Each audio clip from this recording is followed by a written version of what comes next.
This video has been going viral on both social media and the news media due to the actions of a Columbus, Ohio police officer who threatened to arrest an 11-year-old girl, which caused an outcry throughout the country in which they're trying to figure out why would the police officer threaten an 11-year-old with arrest instead of helping out with whatever situation she's going through. Now, if you've seen my videos, I do both informational and educational, and this is going to be one of them. So we're going to go ahead and do a dive into what happened as well as what could have been done better about the situation. So I'm going to go ahead and say this now, trigger warning.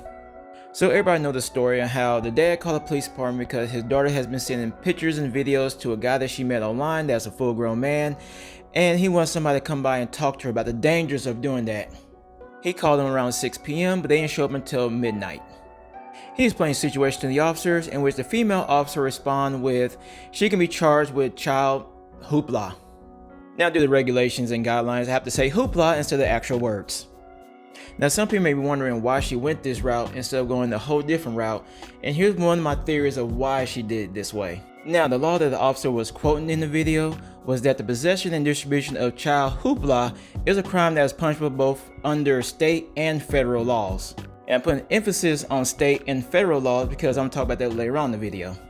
But in layman's terms, it means that it is illegal to produce and distribute any type of material that contains children in a adult manner. And hearing that they're willing to charge his 11-year-old daughter, he says even though she's 11 years old, she's being manipulated by a grown man to do this stuff.